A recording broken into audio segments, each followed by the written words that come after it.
Let's get to our second game of this week's show, and that is Grim Dawn. Grim Dawn is one of those games that I have played this one so many times that, I've tapped the well as much as I can in terms of playing this game. Like, I don't think I can play this game anymore because I've done it so many times. But Grim Dawn is, of course, from Crate Entertainment. And, exactly, Pony. And they were the makers of Titan Quest. And I enjoyed Titan Quest. It was probably, like, one of the more successful ARPGs that didn't have Blizzard Studios attached to it. And the studio, Iron Lore, I believe they actually went out of business due to just, some very big mistakes they made and some big mistakes from their publisher. So the team got together. They formed Crate Entertainment. They did a Kickstarter. I think this was like 2011, 2012. And they wanted to make a spiritual successor, and that turned into Grim Dawn. And of course, Grim Dawn came out right in that period where everyone was, jockeying for Diablo 3's throne after Blizzard, fumbled it there. Of course I do. And Grim Dawn turned out pretty damn well. If we look right here, it has a lifetime review of over 50,000. And I would say, as a first game from a studio like that, even on top of that being a Kickstarter-funded game, no, I don't have a California lawsuit, hopefully, but as a Kickstarter-funded game, to still get over 50,000 additional, reviews on top of that, that is really damn good for them. And now they're working on, I think it's a city builder for their next game. But let us get to the achievements and see just how well a very, I wouldn't say old school, but more older-minded ARPG did with its fan base. So, as you can see, we do have some big churn to talk about. Hitting level 10 is maybe 15 minutes? 25 minutes? Like, if you're playing this casually, I would say maybe 15 to 20 minutes. Like, for me, I can hit level 10 in 8 to maybe about 10 minutes of myself now these days. Just because I know where to go with it.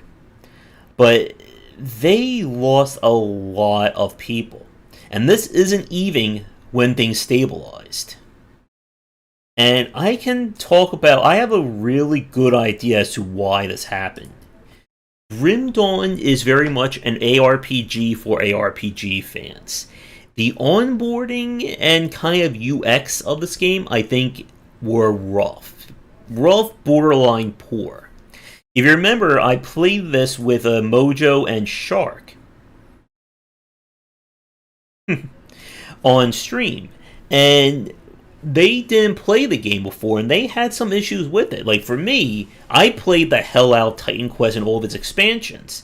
So I knew a lot of what that formula was going to be when I first played it. And of course, by the time we played it on stream, I've logged in a whole lot of time in Grim Dawn. Let's see, I have 288 hours spent playing Grim Dawn.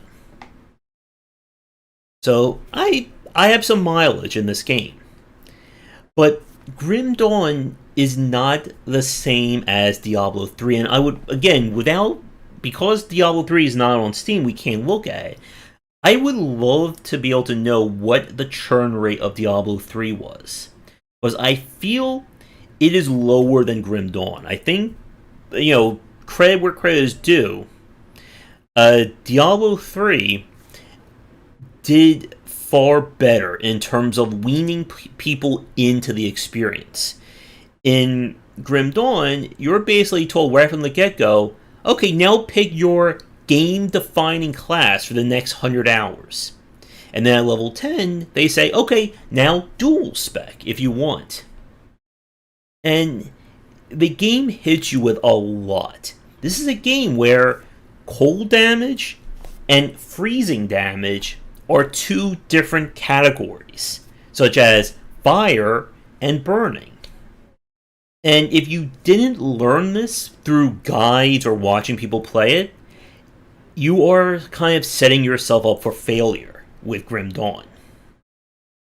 So if we look here, again, so we go to 62%, 58%, then we go to 49.8%. So even though this is a very small drop, we still have a more sizable one right here. And when we're looking at stabilization, we want it to be essentially, when does it become, less than, like, I would say 5 to 4% of the player base per achievement.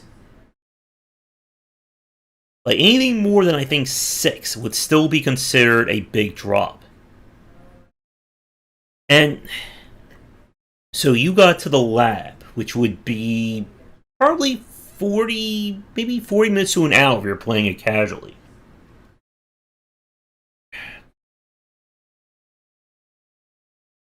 And I know that the Tinkerer, that's not even the end of Act 1.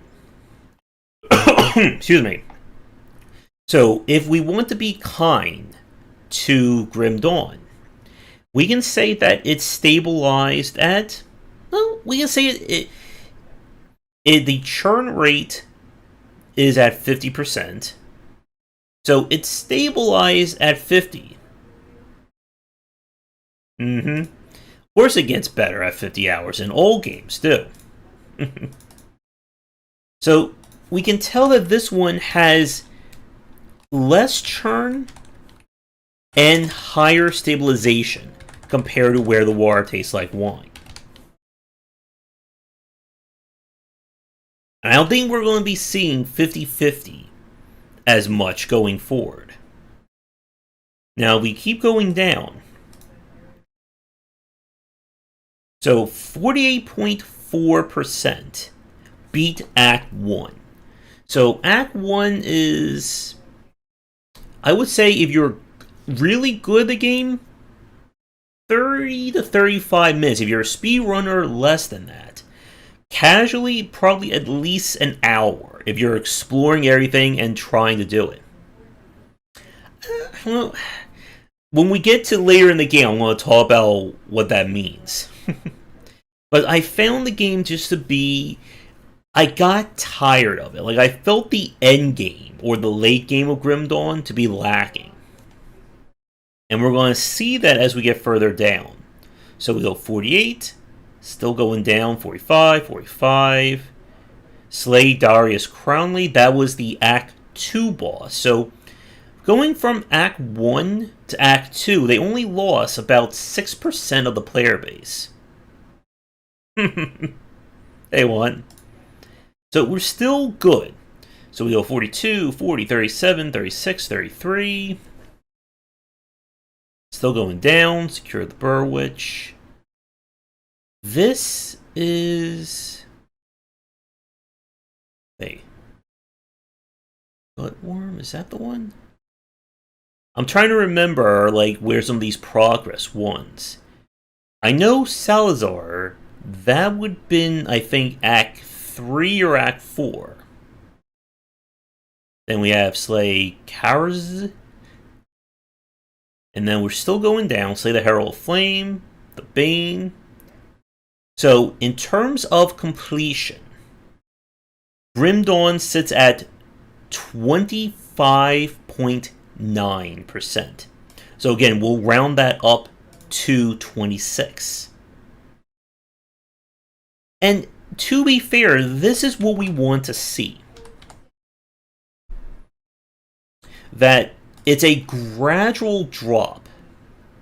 It does have achievements. I don't honestly know if I can check them globally from battle.net.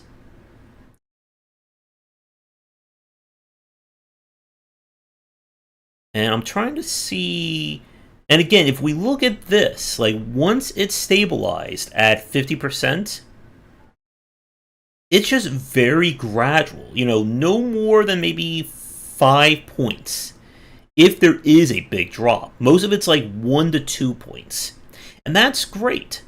So that's telling us that 50% of the people who bought Grim Dawn, we can count on them being fans in the future, or mostly being fans. So we have a clear rate of 26. So we take 26 divided by 50.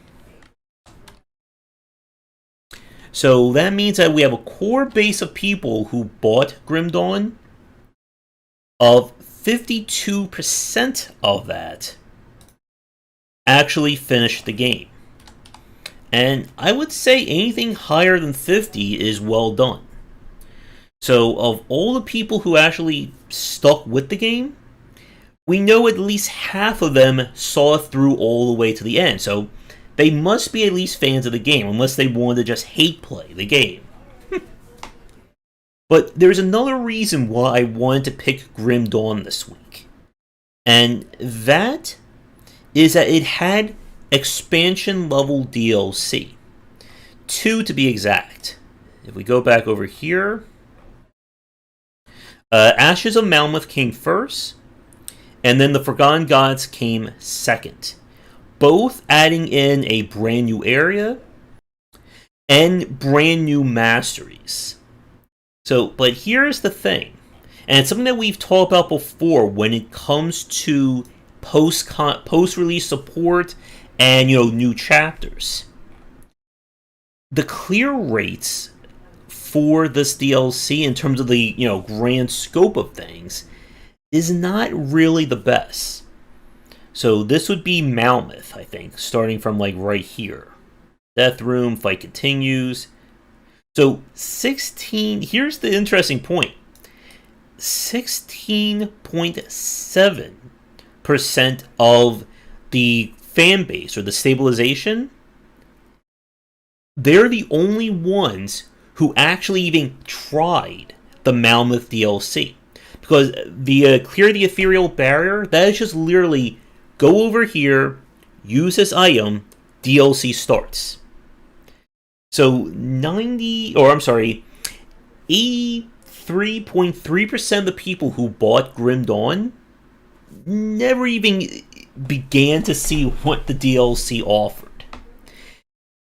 And we keep going down, trying to see if there is an achievement for beating it. And I think it's this. Well, it does say complete the Ashes of Malmuth. So of the 50% of stabilization, only 12% of that group actually finished the first DLC chapter. So that is definitely not a core base of 52. Well, you see, there's something a little bit more muddied about this. You see, the DLC adds in additional masteries, and those masteries can be applied with brand new characters. So we could hypothesize that people who bought the DLC may have just used those characters to play the base game. I know I did it for a lot. I made a lot of Necromancers, what was it? Not Archival. There's another one that was all like trap-based and dual-wield and all that. So it could stand to reason that a lot of people bought the DLC, tested the Necromancer out, maybe they beat the game with it, and then just said, yeah, I'm done. Now, another thing about Malmuth is that I believe that expansion is locked until you beat the base game. No, there is not. At least not from what I could see on this list.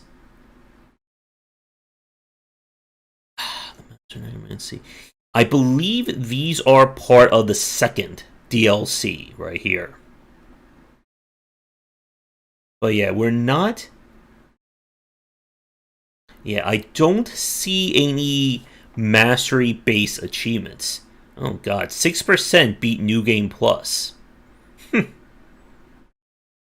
Oh god, 5.8% beat the game on Ultimate difficulty. I believe it goes Normal, Elite, Ultimate. And you can see again that as we get further and further down, fewer and fewer people are actually playing this. Huh. Summon 18 pets at the same time. I'm surprised I didn't do that one. Reach River. And these are faction-based achievements. They're not class or mastery-based. Wow. I didn't think there were this many achievements. Conquer, Crucible, Destroy, he's not expecting you. I've been really wanting to do this one, and I've never been able to get it before reaching level 11. Construct defenses. Complete the game ultimate difficulty in hardcore mode. Yeah, so there are no class or mastery-based achievements in Grim Dawn. I'm sure they must have those stats, on their end, but they are not here. So, and this is what we've said before, like, when you release post-content or post-release DLC, there's, I think, less and less of people who want to come back and play the game again or play it more once they've seen the end of it. Now, I'm curious if there are stats about that. And then if we go further down, these achievements, I believe, are from the second. Oh, wait, here it is. Perfect. And so, of the 16%, or what do I say? Where was it? Yeah. So, of the 12% of the people who beat Ashes of Malmoth, if we go down here, 8.2% cleared the Forgotten Gods. Yeah, I did beat it on hardcore difficulty, but I did not beat it on Elite or Ultimate. I won't try and lie about that. Now, the thing about Forgotten Gods is I find very interesting.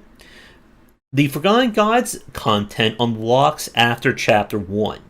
So once you beat Krieg, right here, the DLC will unlock for you. So you can play that at any time after you beat Act 1.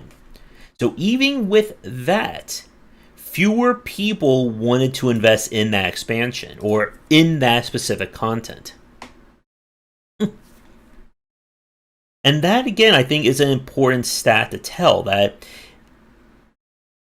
even if you have all this new stuff and more story-based, things to do, you're kind of pitching it to a smaller and smaller audience.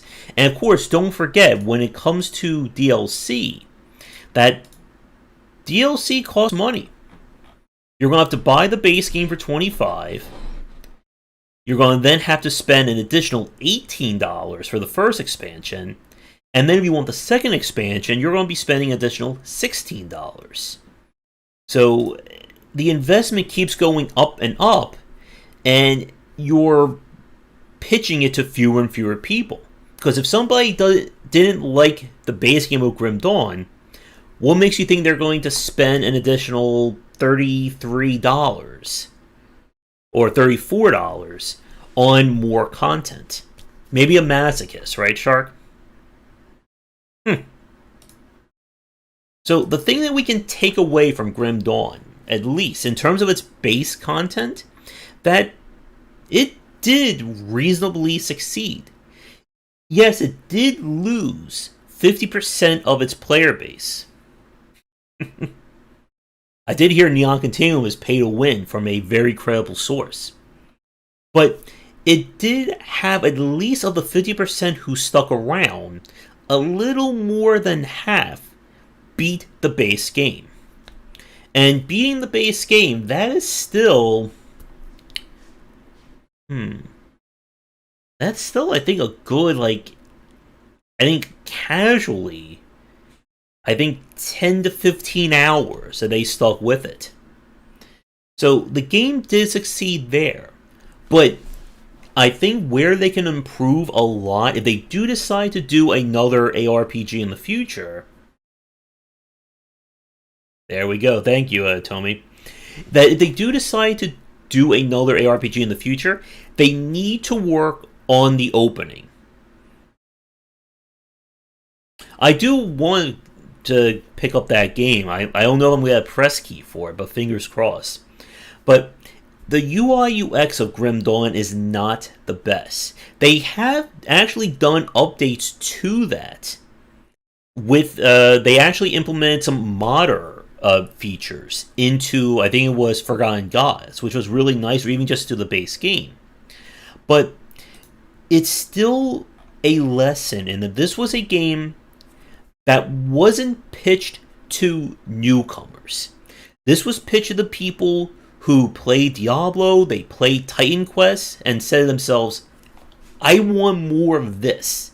I want bigger and better and just more involved. And to them, they got their money's worth. To the 50% who just wanted to try and learn a new ARPG, or maybe they didn't even play Titan Quest, they were just trying to jump into this one, they just said, nope. They found it either too complicated, too dry, and they stopped playing. And again, we can say that a lot of, the presentation of Diablo 3, I think, helped that game with the more, brighter colors, full voice acting, and just the general spectacle and polish that Blizzard put in. Yeah, if your game is 800 hours, you're guaranteed at least, a S++ review score, right? And I'm curious about Titan Quest really fast. Yeah. 17,000. And they stabilized down to 32%, which the Minotaur lore would have been Act 1, I believe. Wait. Yeah, I think the Minotaur lore was Act 1. So, again, the first hour, they lost 68% of the people who played this game. And how many people beat it? 13.4. So that is definitely a worse score than Grim Dawn. And again, they have a lot of... They had, I think, 2 or 3 expansions. And I think most people just said, we played the base game, I think we had enough.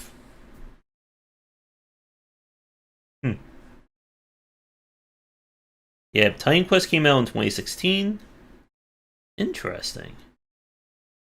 I thought it came out later, honestly. Wait.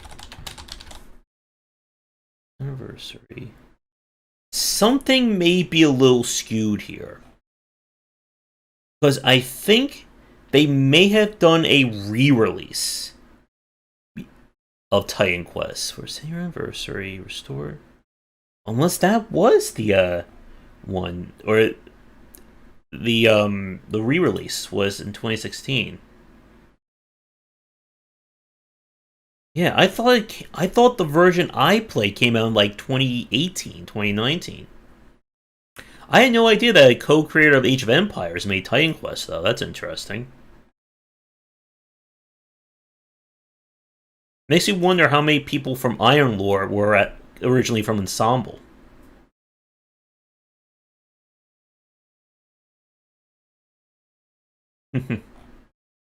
But I think that will do it for this week's show. We did it in under an hour, too. But our lessons from this week's show. One is that gameplay will always trump story and aesthetics. If your moment-to-moment gameplay is lacking, people aren't going to stick around no matter how emotionally driven your story is. But even with that said, a bad UI UX or something that is not meant for newcomers will churn quite a bit. And to be fair with Grim Dawn, there we go. What's the scale on that question, Pony? And again, to be fair to Grim Dawn, so far for this show, or what we've done so far, it has the highest core base of the games that we've played. With of the 50% who stuck with it, at least 52% beat that game, and that was still, again, like a 10 plus hour experience. Now, there are a few, as a bit of a spoiler, there are some games I want to look at for future shows that are still too young. Titles like Yakuza, Like a Dragon, and even stuff like Doom Eternal as well. Because I want to see how games with very unique gameplays or just big changes to their franchises, whether or not they succeed in terms of courting those fans to try them out. Maybe Bloodstained as well. Again, there are a lot of games. If you guys want to pitch more, let me know in the comments. Again, the rules are that it has to be, or the achievements have to be progression based. As a quick tangent, if I go over here to Fight and Rage, one of my favorite beat-em-ups, this is a game that would be horrible for the show for one reason. There are no progression-based achievements. It just goes from beginning to finish the game. Like, we have no way to track how well the game retained people chapter to chapter, game by, or level to level. So even though I really love this game and would love to do an analysis on it, this one would not work. Pixels. Is that the one that I'm thinking of? Oh, I was thinking of the beat 'em up that we played with all the drug use. Does this have clear achievements? Oh yeah, definitely it does. We could certainly look at this one. I'm not going to look at it now because then I'm basically doing a free third episode for our stream.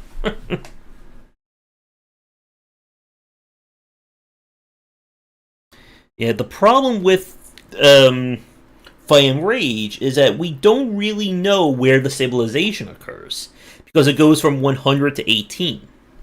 And beating the game is probably like an hour, maybe an hour and a half if you're playing it casually.